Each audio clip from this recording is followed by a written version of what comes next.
السلام علیکم ورحمۃ اللہ وبرکاتہ۔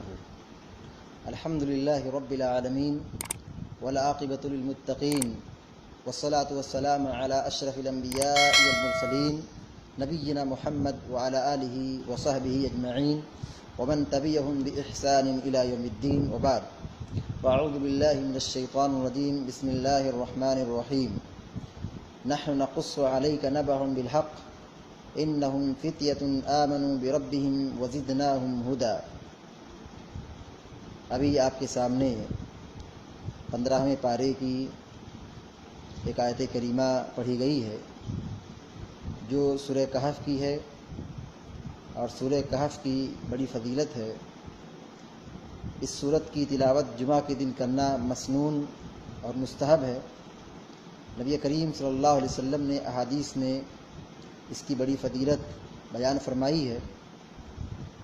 نبی کریم صلی اللہ علیہ وسلم نے فرمایا، جو سورہ کہف کی ابتدائی 10 آیتوں کو یاد رکھے وہ دجال کے فتنے سے محفوظ رہے گا۔ اور بعض روایتوں میں یہ بھی ہے کہ آپ علیہ الصلوۃ والتسلیم نے فرمایا، جو سورہ کہف کی آخری 10 آیتوں کو یاد رکھے وہ دجال کے فتنے سے محفوظ رہے گا۔ جمعہ کے دن جو اس سورت کی تلاوت کرے، نبی کریم صلی اللہ علیہ وسلم کہتے ہیں اس آدمی کے پاس سے لے کر بیت اللہ تک نور حاصل ہوگا۔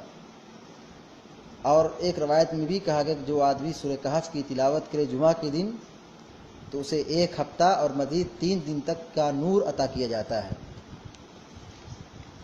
اصحاب کہف کا واقعہ بڑا مشہور ہے، وہی آج کے درس میں بیان کرنے کا ارادہ بھی ہے۔ اصحاب کہف کا معنی ہوتا ہے غار والے۔ تاریخی روایات کے مطابق یہ غار والے اردن کے اندر تھے۔ انہوں نے اسلام قبول کیا، اللہ کی توحید پر جم گئے، اور یہ صرف چند نوجوان تھے اور پورا علاقہ کفر اور بت پرستی میں ڈوبا ہوا تھا۔ لیکن نوجوانوں کو یہ نہیں معلوم تھا کہ ہمارے ساتھ کوئی اور بھی ہے جو اسلام اور توحید پر قائم ہے۔ ہر نوجوان نہیں سمجھتا تھا کہ میں دین فطرت پر اکیلا ہوں۔ کسی طریقے سے وقت کے بادشاہ کو یہ بات پتہ چلا، یہ بات معلوم ہوئی کہ کچھ لوگ ایسے سماج میں ہیں جنہوں نے آبائی دین کو چھوڑ کر کے ایک نئے مذہب کو اختیار کر لیا ہے۔ بادشاہ نے طلب کیا، اور جب بادشاہ کے دربار میں ایسے لوگوں کو طلب کیا گیا تو کئی تعداد وہاں پہ جمع ہو گئی، اور وہاں پر ڈٹ کر کے نوجوانوں نے توحید کی کھلی دعوت دی اور کہا کہ ہم اس رب کو مانتے ہیں جو زمین و آسمان کا خالق ہے و مالک ہے، ہم اسی کو پوجتے ہیں، اسی کی عبادت کرتے ہیں، اسی کو پکارتے ہیں، اور ہم اس کے علاوہ کبھی کسی کو پکار نہیں سکتے۔ جب بادشاہ کو یہ پتہ چل گیا کہ یہ لوگ مسلمان ہو چکے ہیں تو ان کے ساتھ کچھ عذاب اور کچھ مصیبت میں ڈالنے کی پلاننگ کی۔ نوجوانوں کو جیسے خبر ہوئی، بھنک لگی، یہ نوجوان اپنے دین اور ایمان کی حفاظت کے لیے اپنے گھر سے رات کے اندھیرے میں نکل پڑے اور جا کر کے غار میں پناہ لے لیے۔ پوری تفصیل سے اللہ رب العالمین نے ان کے واقعے کو سورہ کہف کے اندر بیان فرمایا۔ اللہ تعالیٰ کہتا ہے، نحن نقص علیک نبأهم بالحق، ہم ان کے واقعے کو ہم بیان کریں گے حق کے ساتھ۔ اے نبی، ہم آپ پر ان کے واقعے کو بیان کریں گے۔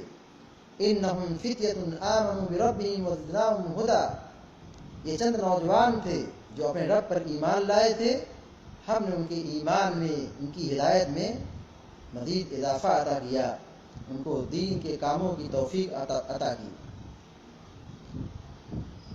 یہ سورت اس زمانے میں نازل ہوئی جب نبی کریم صلی اللہ علیہ وسلم مکہ کے مشکل ترین حالات سے دوچار تھے۔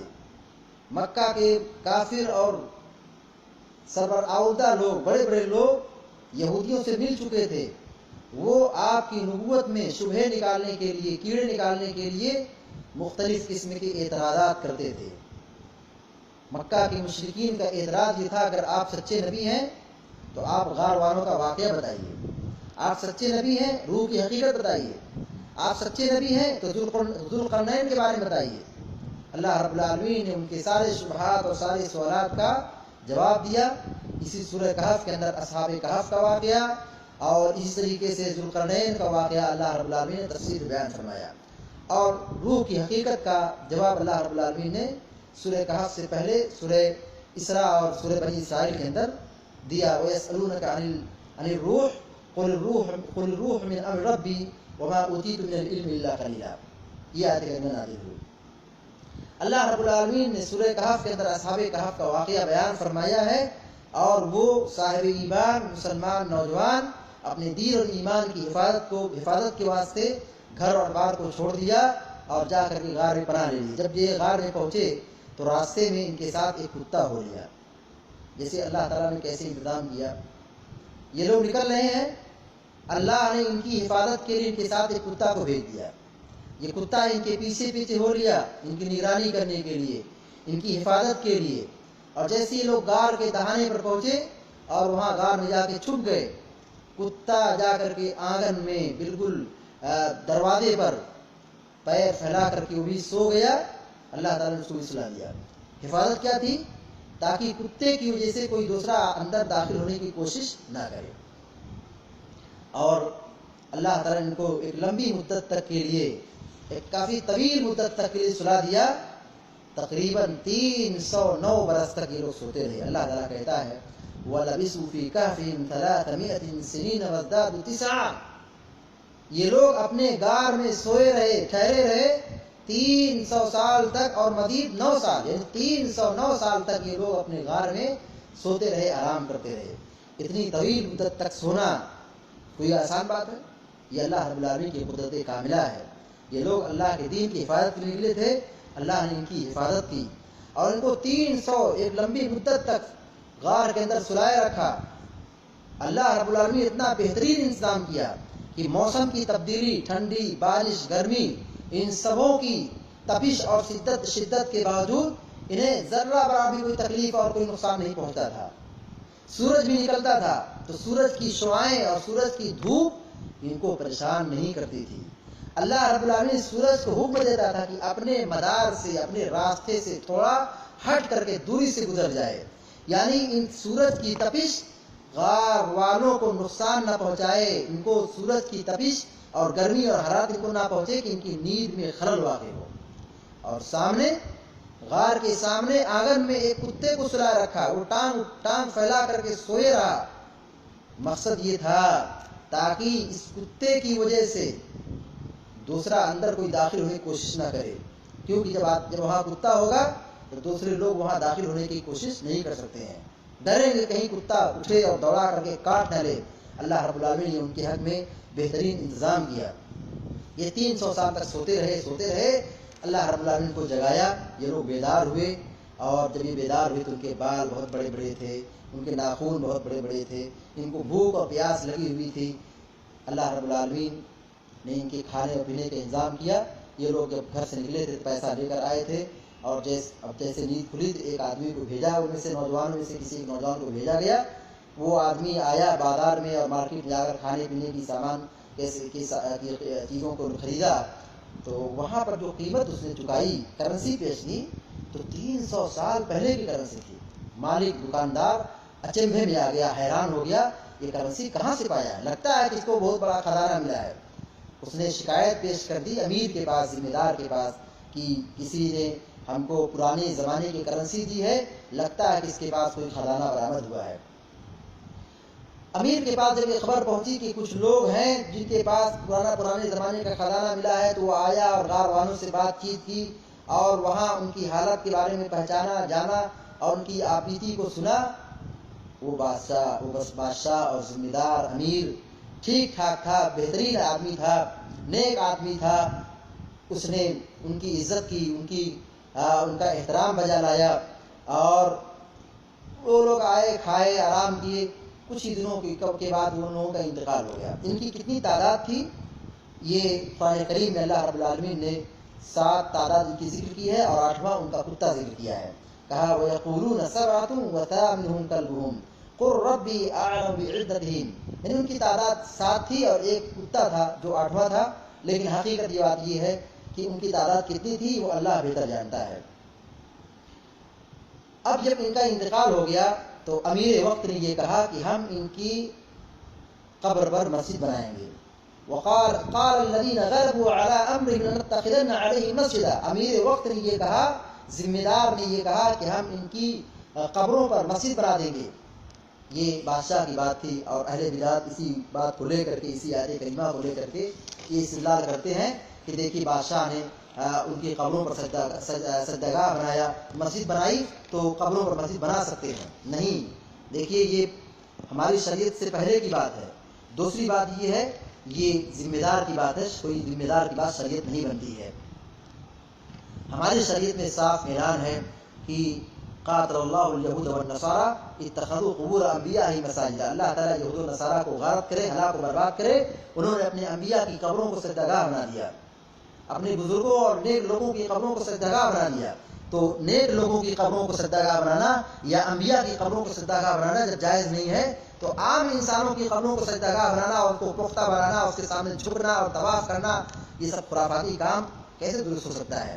لہذا ہم سب کی ذمہ داری بنتی ہے ہم توحید کو سمجھیں، جیسے نوجوانوں نے توحید کو سمجھا تھا، اللہ کی بندگی کی تھی اور یہ کہا تھا کہ ہم اللہ کو چھوڑ کر کسی دوسرے کو نہیں پکار سکتے ہیں، وہی توحید آج کے مسلمانوں سے مطلوب ہے، وہی ایمان وہی عقیدہ ہر مسلمانوں سے مطلوب ہے۔